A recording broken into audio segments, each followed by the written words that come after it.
মহান আল্লাহকে আমরা না দেখে বিশ্বাস করি, তার সব আদেশ নিষেধ মেনে চলার চেষ্টা করি। কিন্তু যে আল্লাহকে না দেখে ইবাদত করছি, সে আল্লাহ যেদিন দেখা দিবেন, কেমন হবে সে দিনটি? সঞ্জিদা আজিজ জানাচ্ছেন বিস্তারিত।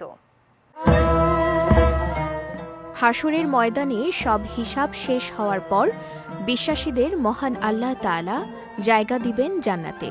সেই জান্নাত হবে পরম শান্তি এবং নিয়ামতের জায়গা, যেখানে মানুষের কোনো ইচ্ছাই অপূর্ণ থাকবে না। জান্নাতের মাটি হবে মেশকের গন্ধ বিশিষ্ট। সেখানে মুমিনদের জন্য যে ঘর বানানো হবে তার ইট হবে স্বর্ণ এবং রূপার তৈরি। এছাড়া জান্নাতের রাস্তাগুলো হবে মুক্তার তৈরি, আর ঘাস হবে জাফরানের। সেখানে কারো বয়স বাড়বে না। কোনো কোনো বর্ণনায় আছে জান্নাতের পুরুষদের বয়স হবে ৩০ অথবা ৩৩, আর তাদের উচ্চতা হবে আদম আলাইহিস সালামের মতো। অন্যদিকে জান্নাতের নারীদের সৌন্দর্য হবে অকল্পনীয়। হাদিসের বর্ণনা অনুযায়ী যখন কোনো ব্যক্তি জান্নাতে তার স্ত্রীর দিকে তাকাবে, তখন তার সৌন্দর্য দেখে সে মুগ্ধ থাকবে ৪০ বছর।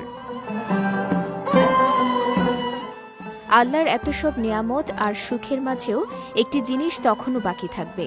আল্লাহ একদিন সব জান্নাতবাসীকে এক জায়গায় জমা করবেন আর জিজ্ঞেস করবেন, হে ঈমানদারগণ, তোমরা কি জান্নাতে সন্তুষ্ট? আর কি চাও বলো? জান্নাতবাসী তখন বলবে, আল্লাহ, আমরা চাই যে আপনি আমাদের উপর সন্তুষ্ট হন। আল্লাহ বলবেন, আমি তোমাদের উপর সন্তুষ্ট, আর তাই তোমাদের আমি জান্নাত দান করেছি। এরপর আল্লাহ বলবেন, আমি তোমাদের একটা ওয়াদা করেছিলাম, সেই ওয়াদাটা পালন করা এখনো বাকি রয়েছে। মানুষ তখন অবাক হবে আর নিজেদের মাঝে গুঞ্জন করতে থাকবে যে কি সেই ওয়াদা? আল্লাহ তো আমাদের সৎ কাজের প্রতিদান দিয়েছেন, আমাদের মন্দ কাজগুলো ক্ষমা করেছেন, তার রহমত গুণে আমাদের জান্নাতে প্রবেশ করিয়েছেন। আর কি বাকি থাকতে পারে? এমন সময় জান্নাতের চারদিক ছড়িয়ে যাবে আলোতে। স্বয়ং আল্লাহ সেই জমায়েতে উপস্থিত হবেন আর বলবেন, কারা সেই ব্যক্তি যারা আমাকে কখনো দেখেনি কিন্তু তবুও বিশ্বাস করেছে? আজকে হচ্ছে বৃদ্ধির দিন, তোমরা যা চাও তাই দেয়া হবে। তখন জান্নাতবাসী বলবে, হে আল্লাহ, আমরা আপনাকে দেখতে চাই। আল্লাহ সেই জমায়েতে উপস্থিত থাকলেও তার ও জান্নাতবাসীর মাঝে থাকবে নূরের পর্দা। ফলে মানুষ আল্লাহর উপস্থিতি দেখলেও তখনও আল্লাহকে দেখতে পারবে না। কিন্তু মানুষের কথা শুনে আল্লাহ সেই পর্দা সরিয়ে দিবেন, আর মানুষ প্রথমবারের মতো দেখবে তাদের মালিকের চেহারা।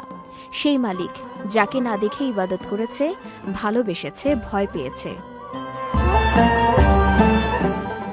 মহান আল্লাহ যেন আমাদের সবাইকে সেই দিনটি দেখার সৌভাগ্য দান করেন। আমিন। সঞ্জিদা আজিজ, বিজয় টিভি, নিউজ ডেস্ক।